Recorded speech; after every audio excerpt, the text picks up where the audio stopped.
প্রেয়সী কখনো কুৎসিত হয় না। প্রেয়সী কখনো কুৎসিত হয় না। স্ত্রীর প্রতি ভালোবাসা প্রকাশ করতে গিয়ে চিত্ত মিডিয়ার জুয়েল রানার এই স্টেটমেন্ট এতটাই ইম্প্যাক্টফুল ছিল যে সোশ্যাল মিডিয়া জুড়ে এখন তার এই মোমেন্টসটা ভাইরাল।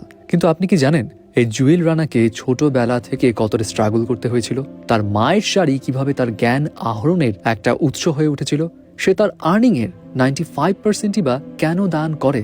জুয়েল রানার জীবনের এই গল্পগুলো আপনি যখন শুনবেন আপনার মন যেমন ভারী হয়ে উঠবে, তেমনি আপনি বলতে বাধ্য হবেন তিনি আসলেই কোটিতে একজন। জুয়েল রানা একেবারে সাধারণ এক গ্রাম থেকে উঠে আসছে। তার বাবা ছিলেন একজন ভূমিহীন কৃষক। ছোটবেলা থেকেই অনেক অভাবের মধ্যে বড় হলেও তার মধ্যে অজানাকে জানার এক তীব্র আগ্রহ ছিল।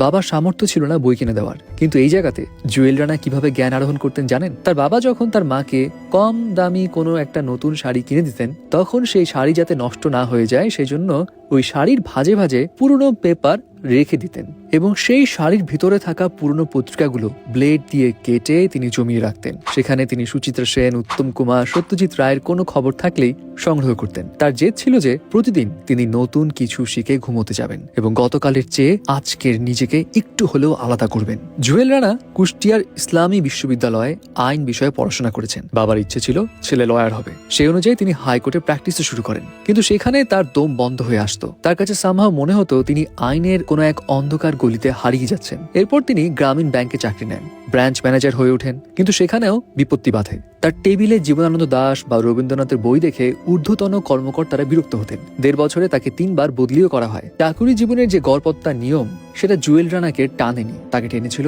প্রকৃতি। মাটির কাছাকাছি তিনি থাকতে চেয়েছিলেন। চাকরি ছেড়ে দেবার সিদ্ধান্ত তিনি জানান এক ভোরবেলা তার স্ত্রী নিশাকে ফোন করে, এবং তার স্ত্রী নিশা তাকে পূর্ণ সমর্থন দিয়েছিল।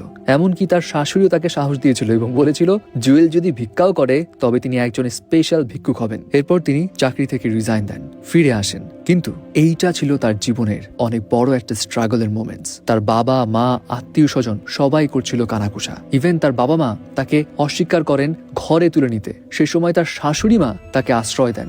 এত কিছু সহ্য করার পর যখন তিনি তার স্বপ্ন পূরণের সিদ্ধান্ত নিলেন, তিনি চিত্ত মিডিয়া শুরু করবেন, মানুষকে নেচারের কাছাকাছি নিয়ে যাবেন তার কন্টেন্টের থ্রু, ঠিক সেই সময় তার জীবনে আসে আরেক বড় ধাক্কা। তার স্ত্রীর ক্যান্সার ধরা পড়ে। চরম আর্থিক সংকট ছিল সেই সময় তার, কারণ তার ব্যাংকে ছিল না কোনো টাকা। এর মধ্যে তার স্ত্রীর এত বড় অসুখ, কিন্তু তখনও তার স্ত্রী তাকে উৎসাহ দিয়ে গেছে, তার স্বপ্ন পূরণ করতে বারবার পুশ করে গেছে। ইভেন তার শাশুড়িও বলেছে এসব নিয়ে কোনো চিন্তা না করতে, তুমি তোমার স্বপ্ন পূরণ করতে এগিয়ে যাও। At this point Jewel Rana 500 টাকায় একটা সেকেন্ড হ্যান্ড ক্যামেরা কিনেছিলেন। এরপরই শুরু হয় তার চিত্ত মিডিয়ার যাত্রা। চিত্ত মানে হৃদয়, এবং জুয়েল রানা চেয়েছিলেন মানুষের হৃদয়ের কথা বলতে, হারানো শৈশব আর গ্রামকে ফিরে দেখাতে। এবং তার যেই প্রেজেন্টেশন সেটা এতটা ইউনিক এবং এতটা গ্রাউন্ডেড ছিল যে তার সাফল্য তরতর করে চলে আসে। মাত্র 10 মাসে চিত্ত মিডিয়া 2.4 মিলিয়ন ফলোয়ার অর্জন করে। ইভেন এক রাতে তাদের 2.5 লাখের মতো ফলোয়ার্সও চলে আসে, এমন ঘটনাও ঘটেছে। জুয়েল রানা তার স্ত্রীকে কতটা ভালোবাসেন সেটা সবাই আমরা দেখেছি। এবং আপনি কি জানেন এখানে একটা ইন্টারেস্টিং বিষয় রয়েছে? তার স্ত্রী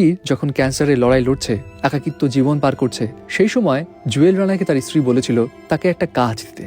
কাজটা কি? তার স্ত্রী খোঁজ খবর নিয়ে বের করবে কার কি সমস্যা রয়েছে এবং সেই সমস্যাগুলোর সমাধান জুয়েল রানা এবং তার স্ত্রী মিলে করবে। এবং সেই কারণে জুয়েল রানা তার ইনকামের 95% তার স্ত্রীর হাতে দেন এবং তার স্ত্রী সেটা আর্থিক সংকটে পড়া মানুষদের মাঝে বিলিয়ে দেন। জুয়েল রানা একটা কথা বলেন, তার স্ত্রীর মধ্যে কখনো কোনো লোভ নেই, তিনি খুবই সাধারণ এবং এই কারণে তিনি অনেক লাকিও। এবং তিনি এটাও বলেন অবশ্যই তার ভয় হয় তার স্ত্রী যদি তাকে ছেড়ে চলে যায়, কিন্তু যদি কখনো চলেও যায় তারপরেও তার ভিতরে একটা অন্যরকম গৌরব থাকবে, কারণ তার স্ত্রী যেটা দেখিয়েছে, যেই কাজ করে যাচ্ছে মানুষের পাশে দাঁড়িয়ে, এমন কাজ করার ভাগ্য সব নারীর হয় না।